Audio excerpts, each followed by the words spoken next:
All right, we are back in Microsoft Flight Simulator 2024 with our world tour. We ended mid-air last time over, I think, Great Abaco Island, however you pronounce that, in the Bahamas. So where we're going to take off from is the closest airport to where we were at the end of our last flight. And of course, we're now recording and not streaming, so we only have an hour of flight per episode. We're going to split these again into 3 different episodes for our 3 flights. But we're taking off from Sandy Point Airport in Great Abaco Island. We're going to continue kind of southeast along the Caribbean islands, and we'll wrap up, maybe get to Turks and Caicos. Who knows? We'll see where we land. But we'll listen to the Tony Kornheiser show from the past week. He's got 3 episodes. Today, as I'm recording, is Thursday, January 1st, 2026. So Happy New Year to everyone. Let's watch my Nebraska Cornhuskers get destroyed yesterday in their bowl game, and hopefully Duke and Nebraska basketball can be decent for me the rest of this sports season, because it's not been a great end of 2025 so far. But hopefully 2026 is better. We'll start out with our flight here, listening to the Tony Kornheiser show from this past week. So listen to the Monday, December 29th show, Tuesday, December 30th show, and the Wednesday, December 31st show in our 3 episodes. So let's get right to it with the Monday, December 29th, 2025 episode of the Tony Kornheiser show. Great podcast. Go subscribe if you are stumbling on this video.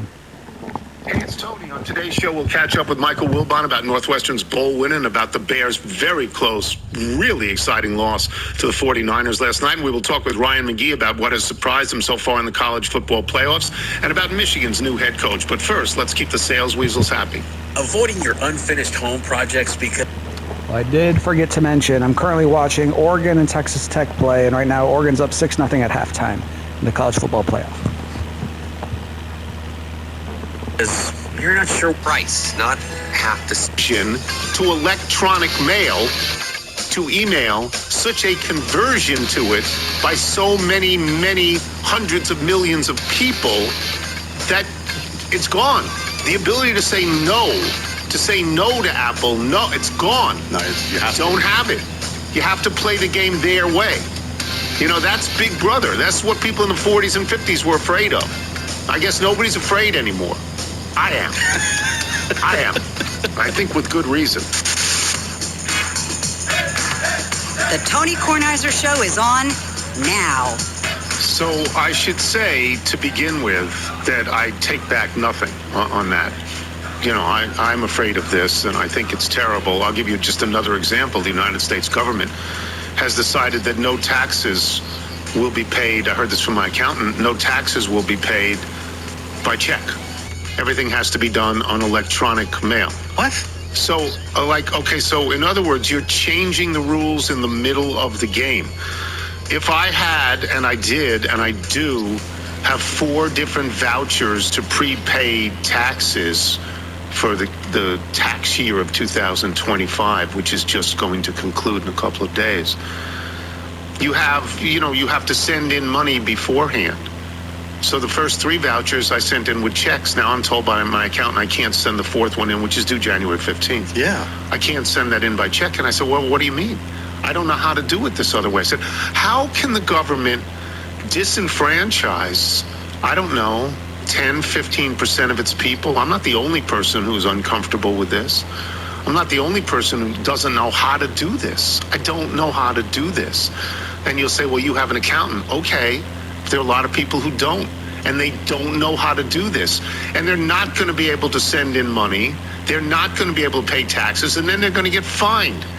And it's arbitrary by the government saying this is the only way you can do that. They should at least grandfather in people of a certain age. Old people. Right, yeah, be like, you're used to it this way, keep doing it, we'll be fine. Just a slow roll. Yeah. I don't get it at all. Or if the biggest issue is because checks are no longer safe through the mail, there's a way that you can bring them into a secure location. Sure, happy to do that. Happy to drop them off wherever you want. Happy to do that. But it's a check. I don't know how to do this other stuff. I don't know how. And you have pros to do it for you. Okay, but what about the people who don't? Yeah. They don't know how either. They're just like me, except they don't have the ability to turn to someone else and say, please do this for me. It's not right. I'm getting email again. I'm now getting it on AOL. Michael went through all sorts of things to get me to AOL. AOL, I was just told, is closing up within a week, so I have to move from AOL to something else. I had 984 email waiting for me. Took me a while to go through them all. Got through them? I would like to publish our series of text messages over the Christmas break because I have learned a level of patience that I did not know was possible. I don't want to do this. I don't like this. I don't like anything about this. I no longer have my regular email that I used to have, and every time I go on email now on AOL, I have like 50 waiting for me, and they're 48 are junk. Right. 48 are ridiculous. Yeah, I can't even unsubscribe the way I used to. Do you want me to explain to you what I think happened? Sure. So when you try and add your AOL or another add email to the iPhone mail function, there's an extra step that you have to do, but because of the accessibility features that you've turned on, it got to be so zoomed in, you could not scroll down to the decline offer or to the gray X out. Couldn't get anything. But how about this? I was able to show you how to download the AOL app through the App Store. Yes. I was able to take a screen grab and say, here's the icon where if you press on this, and I'm using the highlighter feature here. If you press on this, you can add in your information and get email. What about the people who don't have a son like you? I'm tech support at this point. What is this? I'm on the AOL payroll. I can't tell you how many people at Columbia have come up to me who've heard this and say, I'm with you. I'm totally with you. I don't understand. They just reach into your phone, which is the same as reaching into your life, and they change it. Why can't they just take your money? Why can't they just take your Social Security? They can. Well, yeah, they can. They can. Well, when you send that check, they will. Just awful. Let me tell another story. I played a lot of golf this weekend. Very cold in Washington. Never got over about 41 or 42. Without wind, it's not terrible. With wind, you have to stop. On Friday, I went out in a shotgun on Friday and started on number 3. At number 8, ice balls were falling on us. Oh, yeah. Ice balls. Yeah. They were falling all over the green. You couldn't putt because the ice balls redirected the putt.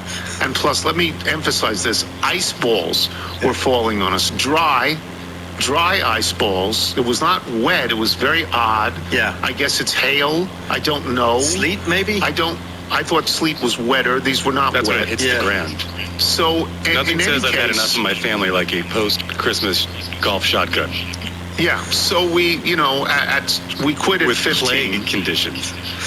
Quit at 15. So I had a number of events in which I didn't go the full 18.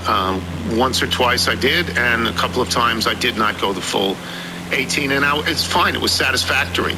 Yesterday I went 16 holes, and I was totally fine with it. Steve Rose and I played 16. It's totally fine. Yesterday was much, much nicer. Well, don't get crazy. It wasn't much nicer because there was 15-mile-an-hour wind, and it never got over 41. And that wind gets to you if it's at a low temperature. If there's no wind, it's fine, but wind gets to you. Anyway, here's what happened earlier last week before the shotgun. So on Wednesday, I went out to play on Wednesday because it was my first day without PTI, and I don't have anything else to do. I don't know what to do. So I went out and I played, and I was cold, and I came in, and I was really cold. And I was in the pro shop with the head pro, Steve Delmar, who I like very much. And he was talking with Chris Lamond. Chris Lamond grew up at Columbia. Chris Lamond's dad was at Columbia. Chris Lamond is a very fine golfer, right, Michael? He's been a fine golfer his whole life. Great player. Fine golfer. And Chris Lamond, and I say it's cold out there, and Chris Lamond walks over to a shelf and pulls down something that looks sort of like, I'm holding it up, what would you say that looks like? It looks like a muffler. A muffler. It looks like a muffler. It is in a bright blue with a Columbia logo. The bright blue is more of a Duke blue than a Carolina blue. Yes, very much. And Chris Lamond says to me, this is a game changer. This changes everything. And I go, what is it? He says, it's heat. It's heat. You put your hands in it. And now I look at it and I go, it just looks like what the quarterbacks wear. Yeah. Right. Looks like what the quarterbacks wear. Brady. Right. So I look at it and I go, oh, it's, okay. And I look at Del Mar. Now, you got to understand, this is the holiday season. Everything's 50% off in a pro shop, everything. And I go, how much is that? This would be marked up considering the weather. How much is that? Want to take a shot at how much this is? Michael? Oh, with the pro shop discount or the list price? List price. List price, I'm going $150. I'll go $75. Okay, you both underbid. It's $180. Oof. Okay, now, so that is jolting. But thanks to my son and his friends, I have shop credit. What would I say, Michael? I got about $250 worth of shop I thought credit. this way you'd have hundreds given all the holiday tournaments that you play in. No, I and with about that vanity handicap of yours. Yeah, something like $250 in shop credit. So it's even. It's free too. So it's free. So I say, and he says it's a 15% discount. I said 15. Everything else here is 50. He goes 15. Okay. So I'm reluctant at first, and I go, I'll think about it. And then they show me how to use it. There is a battery device that is inside this thing that you charge. Yes, rechargeable. You charge it in your house, then you put it in and connect it in a small little pocket in this larger muffler. In the small little pocket, you connect it and you press certain buttons and colors light up, and depending on how much heat you want, you can go full red or orange or green, and you never can, go full change red. You can, if the full red, I said to Steve, how long does full red lasts? About 4 hours. Okay, in the winter, that's all I'm going to go. But I didn't want to go full red, so I didn't even take it. The next day, before I played, I came in, I bought it. Before I went out. They had it already charging for you. No. Already from the Cornhusker. I will tell you. I'll wear it out. Tremendous. It's tremendous. Game changer? Well, I will, as soon as Michael gets back from South Carolina, he will take this. I will never see it again. It is that good. It is that good. I mean, it's, there are sort of like rods inside of it that are covered in sort of flannel, and you hold on to those with either hand or both hands, and you get instant warmth. And so you can bring these. I'm not going to wear it around my back because more things added to my swing that is so terrible now. I'm not going to do it. But I can it does carry not it around. impede your ability to play golf. No, I carry it around. And then when I'm about to hit a shot, I drop it on the ground, and then I pick it up. And it's hot. It's really good. It's exactly Put a sandwich in there. Yeah, it's exactly what it says it is. It's a great hand warmer. Have you ever played with that? Now, you're too good a player. You know what? But I have never played with one of those. I remember the old hand warmers where you just put it in your pocket and you get about 30 minutes of warmth, and then it just becomes sort of a weight. That's different. Yeah. This is really nice. And everybody who looks at it goes, wow. Yeah. Wow. So I may sell a bunch of these for Del Mar. I may want my name on this. What's on it now? You it just says cut? G-Tech. No, I'm not getting anything. Well, it's got although Del Mar did say, I want to listen to the podcast, see where you go with this. Yeah, because it's really nice. It is nice. It's got the Columbia flag and the year on it. Yeah. Yeah, it's really nice. That's very so. I mean, and again, I had, thanks to Michael, we've won enough money in shop credit that it was free. I mean, not free, but because essentially free. Essentially free. So, what do you think, Mike? Is it one of those, by keeping your hands warm, did it make you notice that your ears or your head, were you cold elsewhere because you were so warm in the middle with the hands? No, because all of those things are taken care of. There are hats and there are ways to warm yourself up, and then just the motion, the movement warms you up. How many shots do you think it helped you out with? Probably a dozen? 0. Help me out with 0 because I stink. I'm a terrible player. I went out 2 days ago. I was the first person on the course. I was there when the course opened. I was there earlier than that. I had nothing else to do. And I say, well, who's out? And they go, no one's out. I said, well, can I go out? Can I take a cart and go out? And they go, sure. And I went out by myself. And after tee shots on one, I just hit one because I didn't want anybody to see me hit 3 or 4. After that, I played 2 or 3 or 4 balls on every hole. and I was still done in like 2 hours and 20 minutes. And it was wonderful. But my best ball score, and I'm hitting a lot of shots, most of which are terrible. My best ball score is only about 88. So like you can imagine how terrible. I'm taking 5 shots. I'm putting 6 balls, But I was alone. I was out there by myself. It was my own personal golf course. It was the greatest feeling in the world. And nobody was angry because nobody was playing. Right. They said, is anybody out there? They said, that maniac Kornheiser is out there, and he's not even any good.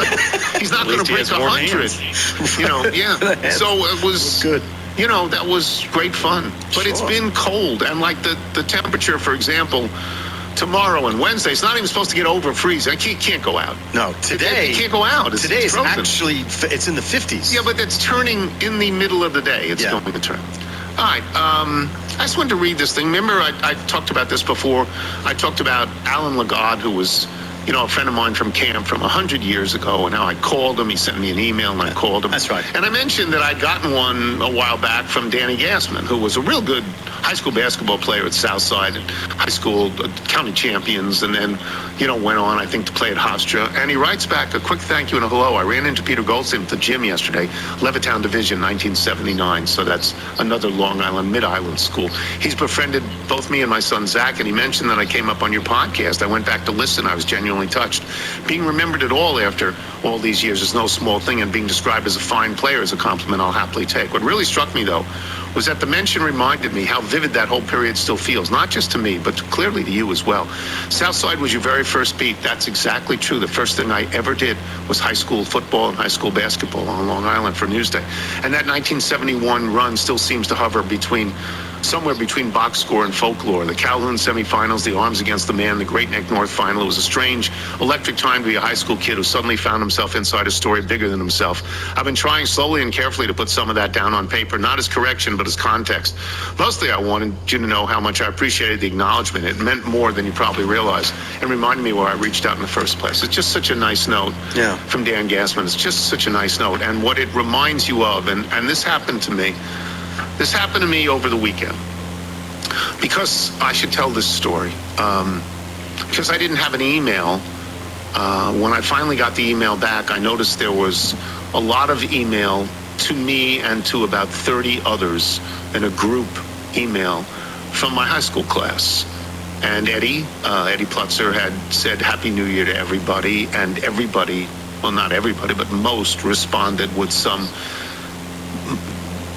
sentiment of their own. And I read all of these, in one time, and I was completely moved by this. And I wrote to everyone. I said, I'm late with this because I lost my email. I didn't see any of these things. I didn't see any of them. And now to read them all at once is very tender. It's very moving. And I quoted in my life, there are places I remember in my life, whatever it is. Some have changed, some forever, not for better. Some have gone and some have gone and some remain. All these places have some meaning. With lovers and friends, I still can recall. Some are dead, some are living in my life. I love them all. So I'm going to tear up here, which I do makes me think I'm alive, which is good. But I wrote that, because it just ran through my head. And it was a wonderful, wonderful moment. When you get old, you can isolate these small things in your life. You can look back and even look in the current life. And it's true. High school friends have died. Some are gone, some remain. So it was really nice. Glad I got the email back when I did. Yeah. I have no idea, by the way, if anybody's read this, because I don't know. I don't know if I actually sent it out, but I sent it out for myself. All right, I will shut up now. Wilbon? Yes. Michael Wilbon when we return. I'm Tony Kornheiser. Guys, by now you've heard me talk about collars and This is the Tony Kornheiser Show. Tony Kornheiser Show.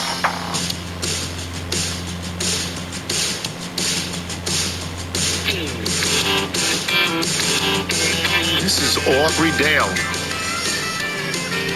We got a note from Linda Blom. Here are some songs from my friend Aubrey, who lives in Colorado. She's an up-and-coming artist. Obviously, I think she's going to be a star. Hope you and your audience likes them. It's really good. This is somebody who knows how to write a song and sing a song. Yes. Yeah, this is really good. This is Aubrey Dale. You can listen to it at the end of the podcast without me yapping. It's called Till the Cows Come Home. Plays in Mike Wilbon, and we'll start with the best news of all, which is Northwestern winning a bowl game. They finish 8-6, and come on, they're not Ohio State. They're not, Alabama. Should be a satisfying year for you, right? Yes, largely, Tony, especially because we had 3 games that were on our racket, including Michigan at Wrigley Field. I don't know if you remember that game. Yep. No, I know you did because you watched. Yep. A field goal that, that's the 9th, that's another win. And we had we had 3 Big Ten games, in the balance, ball in the air sort of situations. So yes, it is largely, you like to get those wins. Especially, when you're in the Big Ten and the SEC, if you can sneak a conference game or 2, you're thrilled. So yes, I am, giving golf clap right now. As I drive down River Road with no hands, I'm pretty fulfilling season. All right, there were a lot of things I was going to talk about, and I will talk about them because both Mike and I believe it's the greatest NFL season in God knows how many years because it's so wide open. Yeah. But let's get to Chicago. I will say this. They are legit. I mean, come on. Every game against good teams, they're in it till the end. This was our friend David Israel sent a note saying this is the first game in NFL history that was tied at 7, 14, 21, 28, and 35. It had never happened before. So talk about your Bears, and they hadn't, they're legit. Yeah, I'm not disappointed in the team. I'm disappointed by the result, but not the team. Tony, Bears history has to be taken in a couple ways, and one of them is there's no great offense ever. This is not what we have done. Historically, even when we've had great teams, they've been defensive dominant. Last night was a game unlike I've ever seen with the Bears, in which they go into San Francisco. And the team that invented modern offense, and I know you agree with that, Bill Walsh. Your respect for the great Bill Walsh, right? Yes. And so that comes down through generations of other coaches, but now has rested with Shanahan the last, 6-8 years or more.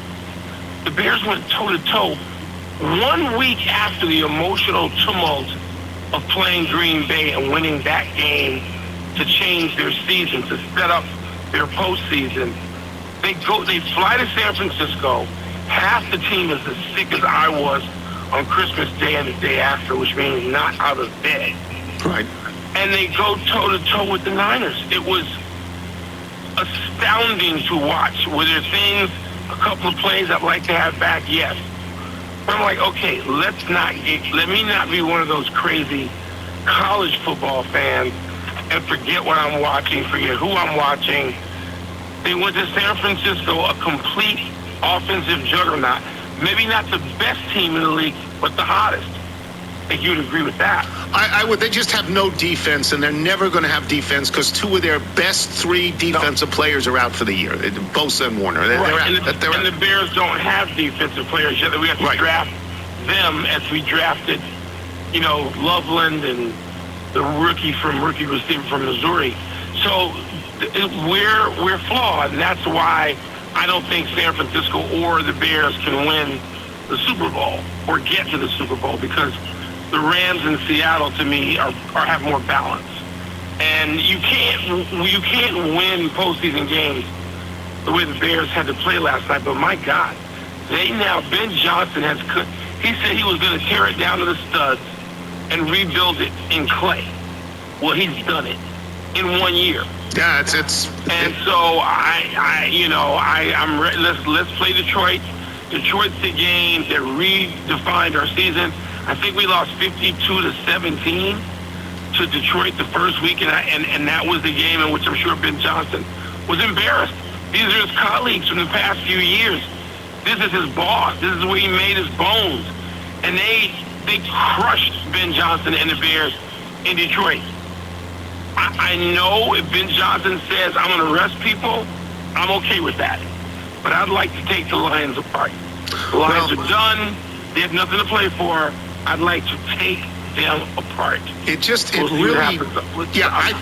As you know, I think the Lions are the most disappointing team in the entire league this year because I think they're really good and they're not going to make the playoffs, and I'm surprised at that. But the Chicago Bears, as much as I wanted to doubt them, they now play 2 or 3 tough teams in a row. They're right there. They win one, they lose one, whatever it is.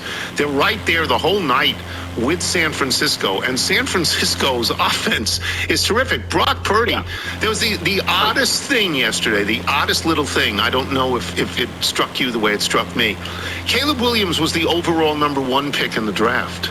Brock Purdy was the overall last pick in the draft, and they're out there together lighting it up, right? They're lighting it up. So and they have different personalities, different methods, coach differently. And it was electrifying. Yeah, it was really it was funny listening to our friend Herm Edwards this morning, a former defensive player, of course, be disappointed mockingly, which was totally fair, about how there was just no defense in this game at all. And there wasn't.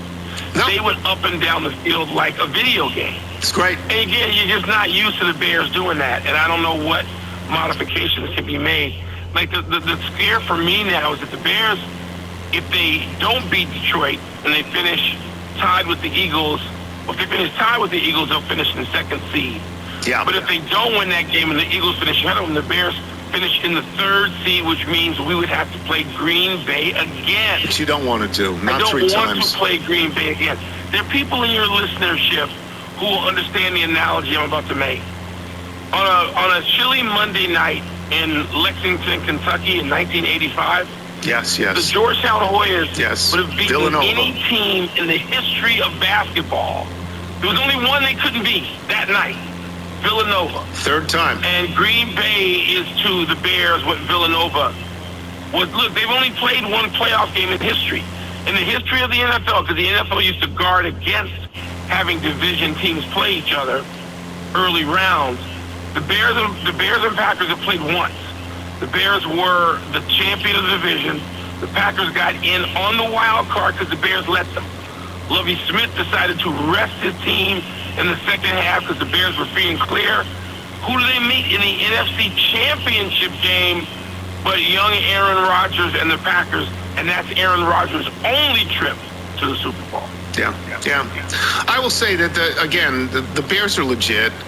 The Patriots are legit. Drake May is, I understand it was the Jets, but still, Drake May is legit. And the Bears 49ers game followed the Buffalo game, the Buffalo-Philadelphia game, where Josh Allen in the last 8 to 10 minutes of that game has MVP emblazoned all over his chest, and then misses a wide open receiver on the 2. Now they have to go for 2 because the kick was blocked, which the Eagles did against the Rams and won a game.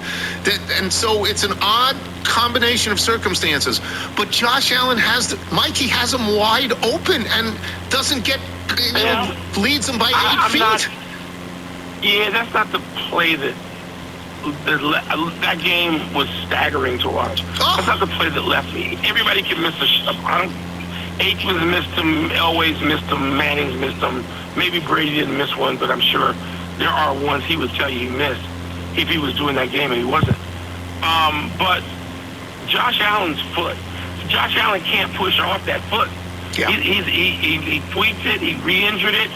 He said he's going to be fine, but he was not just in a blue tent last night. He was getting an MRI. So Josh Allen, who has played as well as anybody this season, that can keep Buffalo from winning, from being in a position to win. I don't mean just next week. I'd sit Josh Allen down this week. There's nothing much to be gained. Buffalo can finish 5th, 6th, or 7th, just like all those teams in the NFC. Seattle, the Rams, the Niners. They can finish 5th, 6th, or 7th, or not 7th, 5th or 6th. And so if I'm Buffalo, I'm sitting down Josh Allen. He didn't get to play this week, and it's not up to him. Do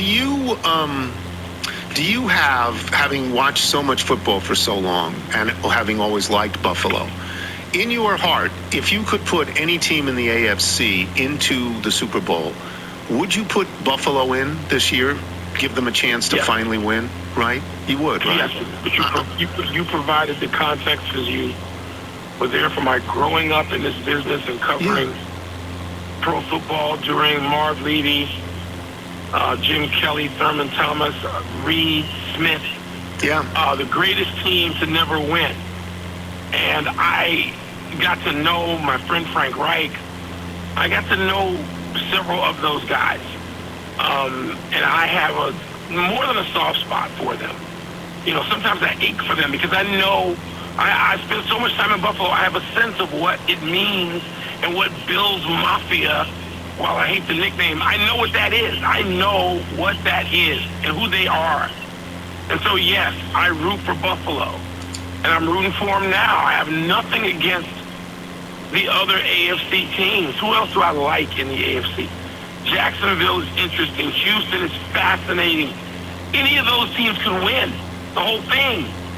But yeah, I'm rooting for Buffalo. So nobody will understand this except for you and Michael, what I'm going to say now. At Columbia, the Shack is between the 7th green and the 8th tee box is a place where the Shack, where people go to eat.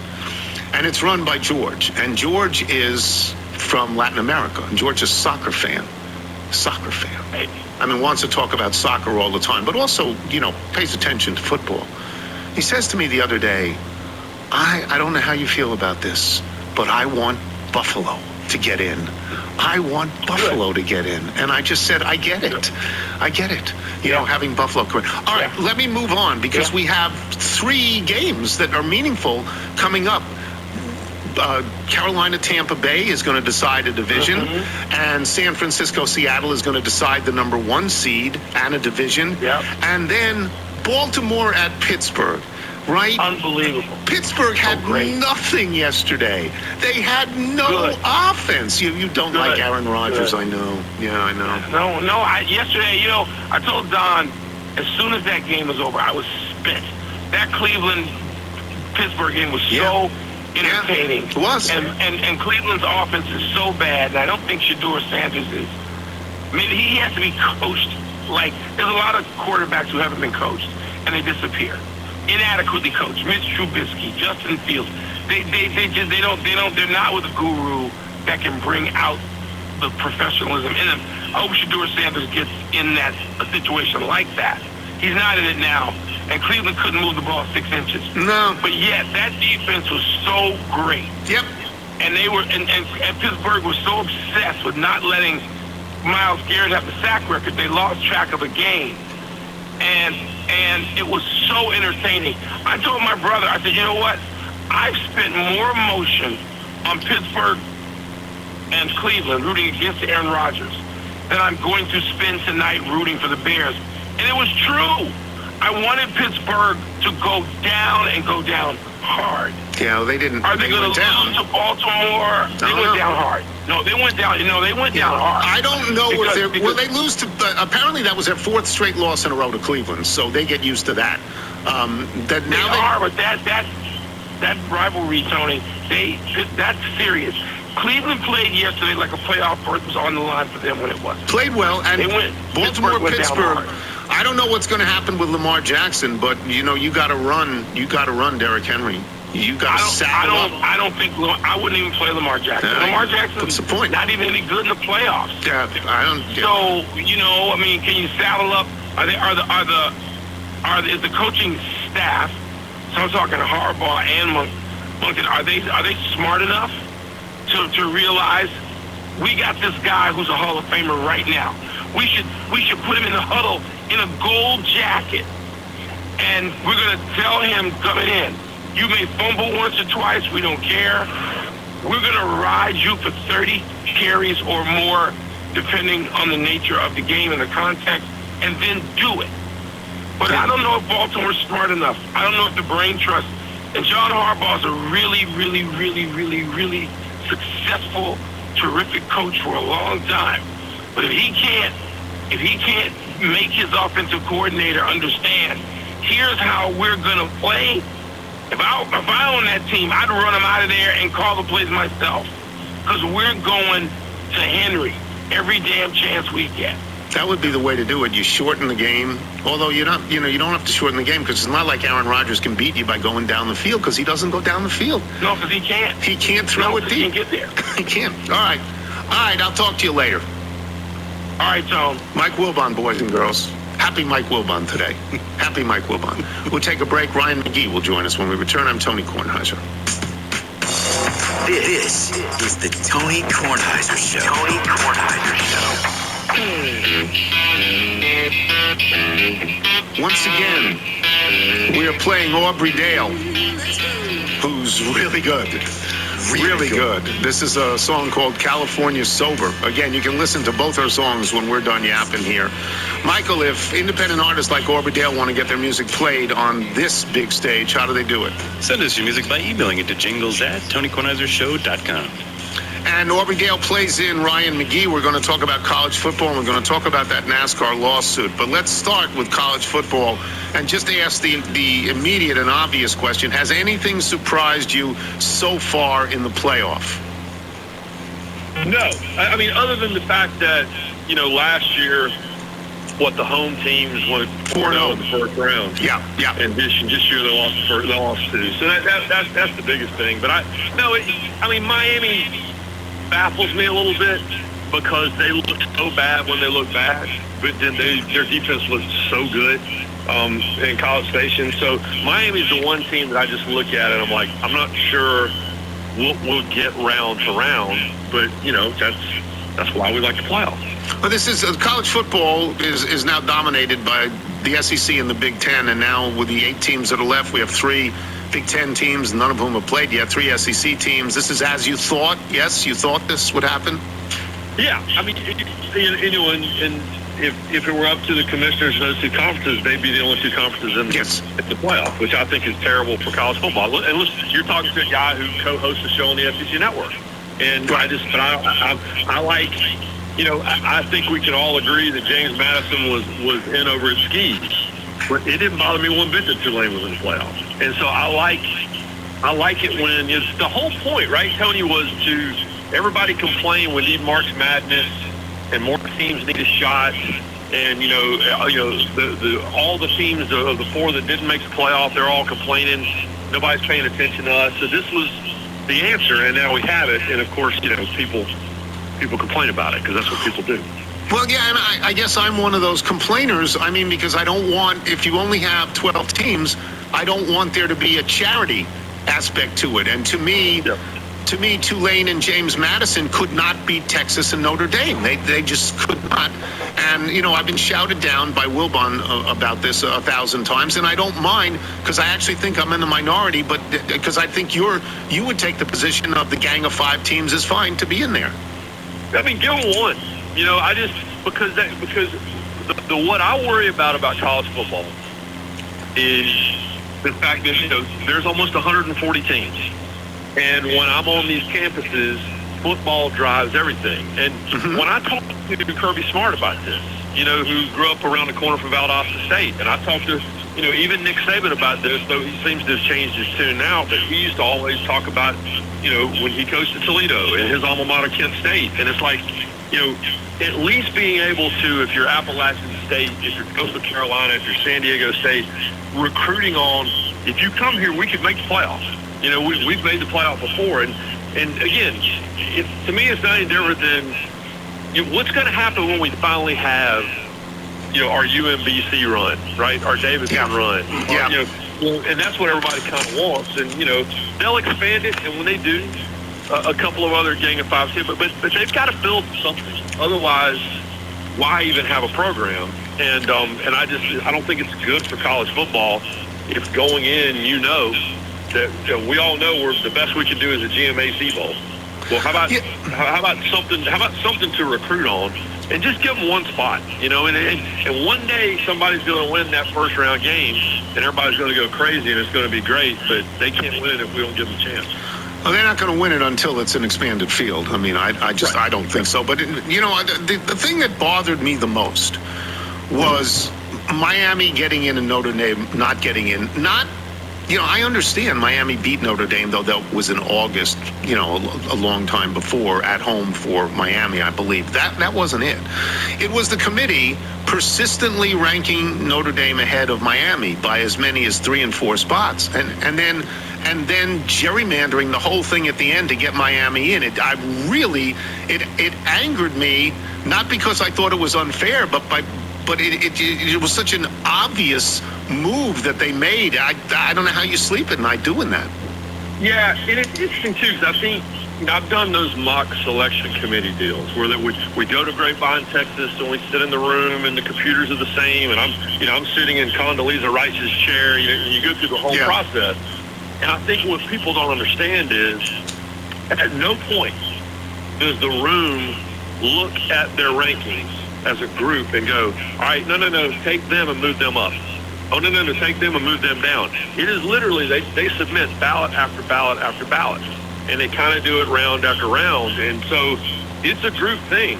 And I think they put the committee chair in an impossible, he can't defend that position when he sits in there because that's not how the room works. And if you just say, yeah, man, I was surprised too, because the room kept doing so-and-so, but the room did it, but they all did it separately. And so it's interesting to me that whoever the chair is has to sit there and defend it as if it was this, group project where they all, as a group, started moving magnets up and down the board. That's really not only does he defend it, but they say, well, we don't really want to do this television show anymore. We think ESPN is to blame. Well, ESPN is not to blame. No, you got to do the television show. What are you talking about? Where do you think the money comes from? All right. Who do you like in this round? Well, I am really curious about Indiana because I keep picking against them. Oregon is now up 13-0, by the way, on Texas Tech in the Orange Bowl. And I keep waiting on them, and I'm guilty of it. I remember Nick Saban on game day. It was when they were at Vanderbilt, and they're talking about Diego Pavia and all this, and Nick Saban just said, listen, I have a hard time wrapping my brain around all of this because Vanderbilt is Vanderbilt. And I am very guilty of that with Indiana. Like, I keep waiting on them to suddenly wake up and go, oh, okay, never mind, imposter syndrome, we're not actually this good. But they are that good. And so they're the team that fascinates me. And the fact that they're in the Rose Bowl for the first time in a billion years, and they're playing Alabama, which, is obviously is the gold standard for college football. Sure. So Indiana fascinates me. And if they were to beat Alabama in the Rose Bowl, it is really difficult for me to not just stay with them all the way through. And then I saw Georgia in person at the SEC Championship game, and that is a team that is not just peaking at the right time, but they have been in so many close games on so many big Saturday night stages, primetime, that's a team that feels like it's built for a title run, and they're kind of mad that nobody's talking about it. So I have my eye on Indiana and Georgia, which of course means they'll both lose. I understand that. What do you think? What do you think of the Michigan hire? What do you think of that? Well, my man crush on Kyle Whittingham is well documented. Like, I think he is. We were talking about if they had a coaches bunkhouse stampede, right? Remember when they had that old wrestling deal?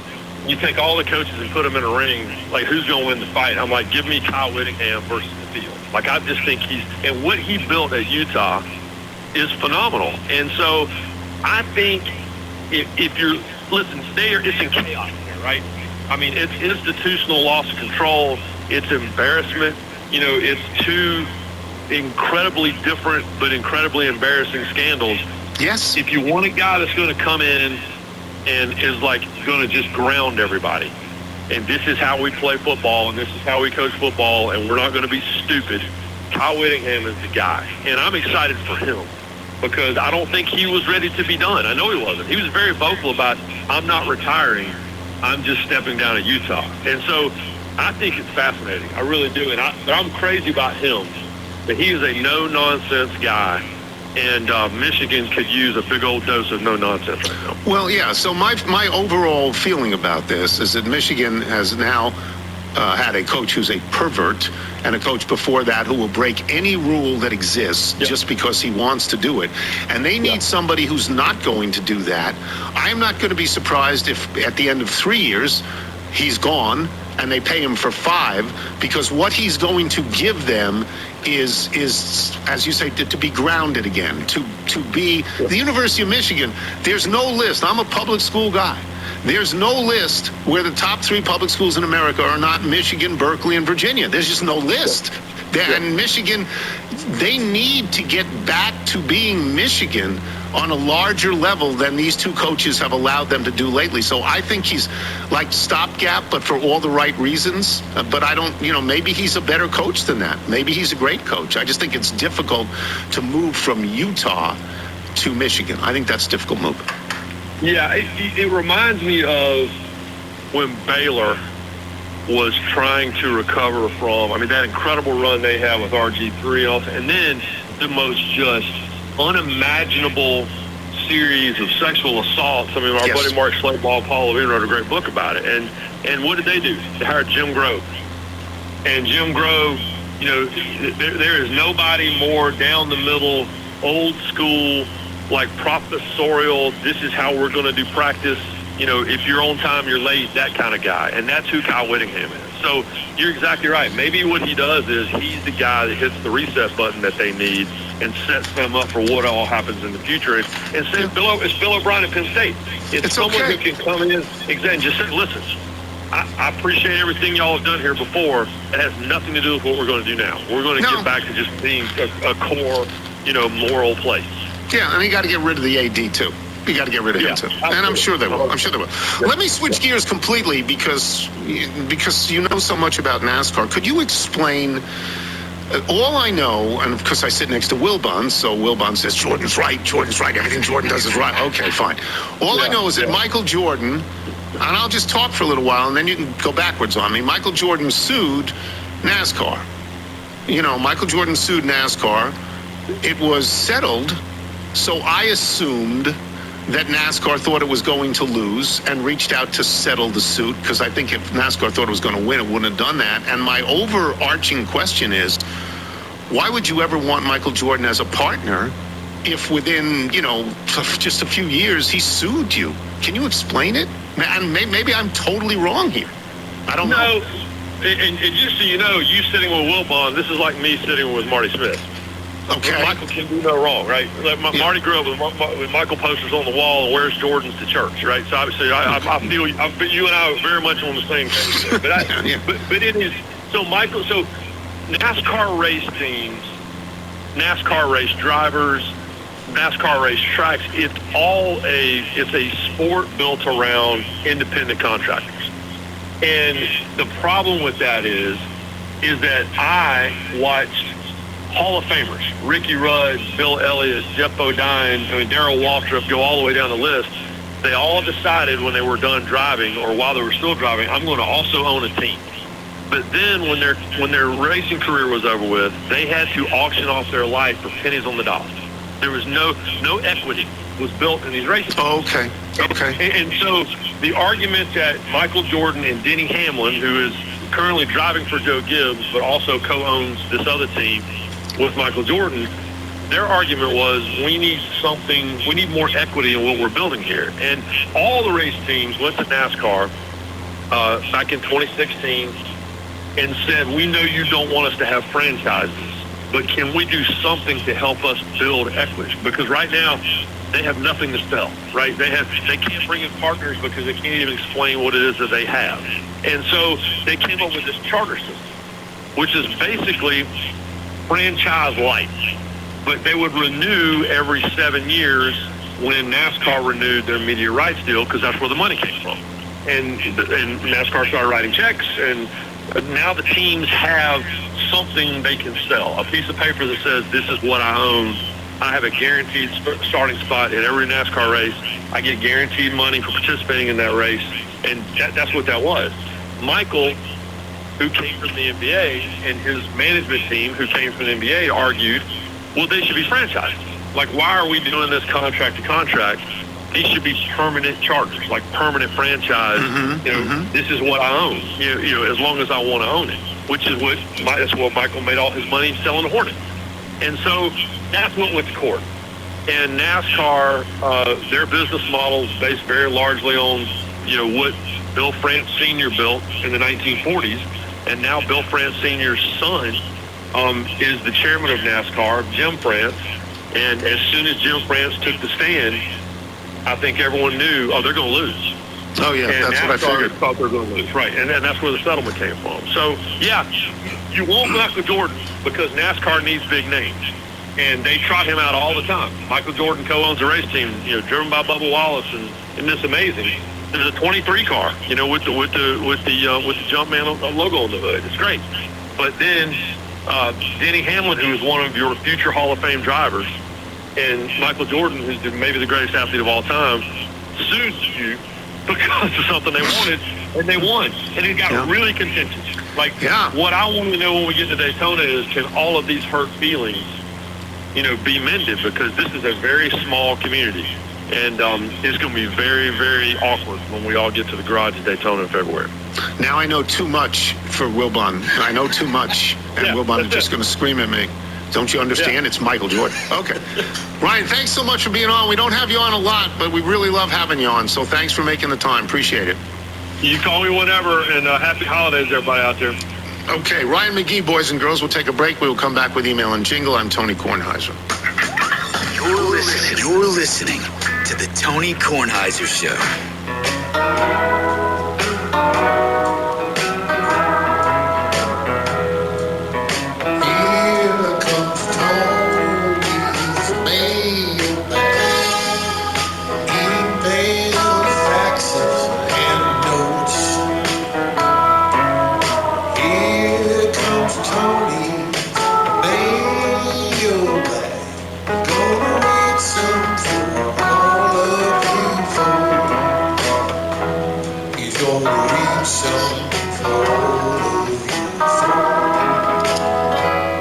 Great thanks to Pat Baz for that. I like listening to that. Hank Williams. Do you have a Bethesda bagel read for us? Bagel sandwiches. Michael's missing them. Yeah. You get two.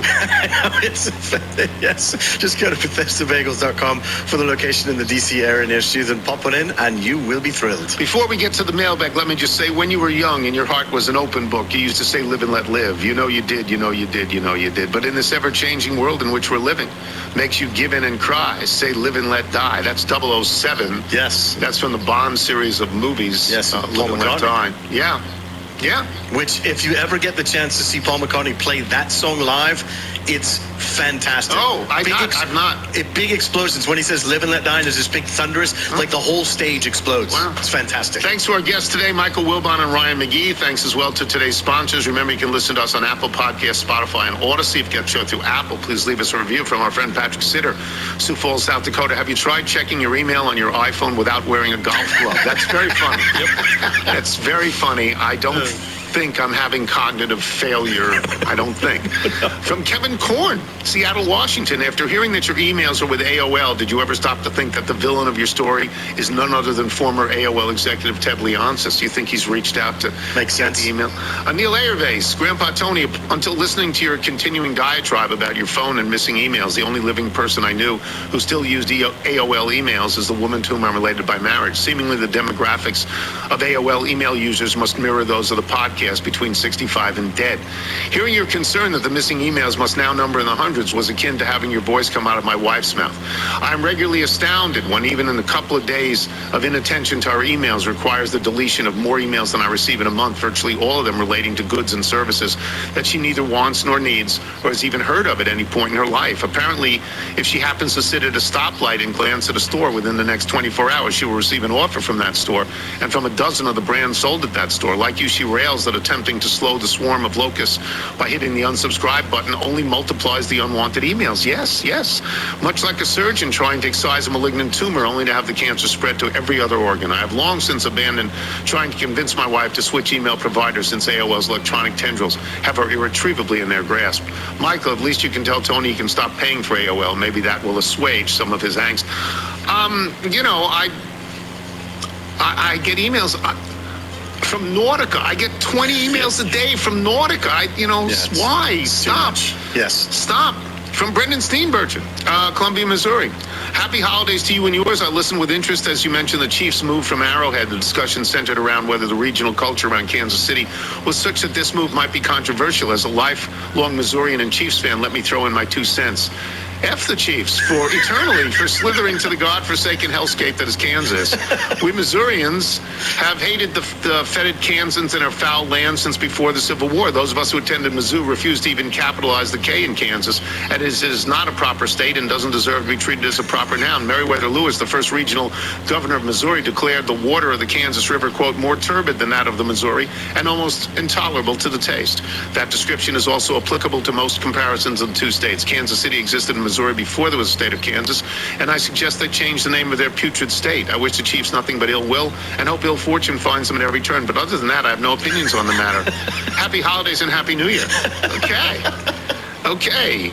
Patrick Ratliff in Corinth, Texas. Put your seatbelt on for this one. My daughter's birthday is July 19th, 2017. That's right. Her birthday is 7/19/17, a palindrome. It's a memorable birthday, so it's really easy to pick up her medicine from the local CVS, except for the time the cashier thought the 17 meant 1917. Yeah, right. My daughter's 108. Where's Evelyn when you need her? From Derek in Abilene, Kansas. I found your bocce ball. What are you willing to pay? It's funny. Bill Isaacson. As an eventful year comes to an end, I thought you might enjoy some wedding photos from the New Orleans wedding of my son, Nick Isaacson, and Grace Newcomb about 2 months ago. Nick was pleased that you kept the commitment I made for you when I promised Nick after I sent you a wedding invitation that you would not be able to attend. Grace has no idea who you are, but would have been happy to see you anyway, so we love having someone like Grace join our family. Wedding travel and crowds at a wedding are not your thing, but you might have enjoyed the rehearsal dinner at restaurant Zazu, run by our friend, Chef Sue Zamanek, which the following week received a Michelin star. Wow, one of only 3 restaurants in Louisiana to receive that honor, asked Carville. On one other note, I do not think that New Year's resolutions are your thing, but I do have an idea for 2026. After you make your next potato harvest, I suggest you wrap them in foil, bury them in your matchboxer, and light a few matches, step back from the urn, and enjoy some wine while the potatoes flash cook. After you light the urn, though, you may need to drink the wine quickly. Anyway, Nigel, save this email for potato season. So that's lovely. And then pictures of the wedding. Oh, there's Bill. Oh, these are just great. I hadn't seen these before. These are lovely. Thank you very much for these. Thank you so much. Cody Thorne in Fort Worth, Texas. I saw this building next to DFW Airport in Grapevine and wanted to share. We all know how much Tony loves air travel. Way to diversify that portfolio after chatter. Oh, so it's TK Aviation. So, yeah, so I bought a bunch of planes. Yeah. Martin Ward, Aurora, Colorado. I have a new car with a whole bunch of whistles and bells and computer stuff that I'm only using about 10% of the capacity of its potential. While driving and listening to Tuesday's show as you were introducing Alexa, that day's musical guest, my car kept pausing the podcast for a few moments. You would come back on and say Alexa's name again. The podcast would stop again for a few moments. After the third time, the car said with an exasperated voice, "Can I help you?" That was when I realized I had a mobile Alexa app in the entertainment system, and after hearing its name, was waiting for me to ask it something. So thank you for helping me expand my knowledge of my own car's features. Now I can just ask my car pointless information that comes to mind as I'm driving in the moment, rather than telling myself I need to look that up when I get the chance, and of course forgetting all about it by the time I reach my destination. That's lovely, and that's one of the reasons I'm afraid to get a new car, because the technology is so great and leaves me so far behind. It's just going to be scary. Well, you already have OnStar. I don't have OnStar anymore. Turn by turn? Oh, I have turn by turn. I call up and I say, could you please give me turn by turn directions? That's why I bought a car that is before all of this stuff. You don't have to have that. Have to deal with it. Patrick is in France, Paris, formerly Chantilly, Patrick Nugent. Your description of enjoying the Turkey Club reminded me of Jhumpa Lahiri, Pulitzer Prize winner, writing about her sandwich. I probably butchered that pronunciation. Quote, I hear the babble of people as they chatter on and on. I'm amazed at our impulse to express ourselves, explain ourselves, tell stories to one another. The simple sandwich I always get amazes me too. As I eat it, my body bakes in the sun that pours down on my neighborhood. Each bite, feeling sacred, reminds me that I'm not forsaken. That's it. That's a sandwich. Please tell Kathy and Paul of Herndon to eat it. Eat it the sandwich, I guess. I don't know. Get on your bike tonight, everyone, as always. Do wear white. I updated my iPhone and everything looks slightly different and it's pissing me off.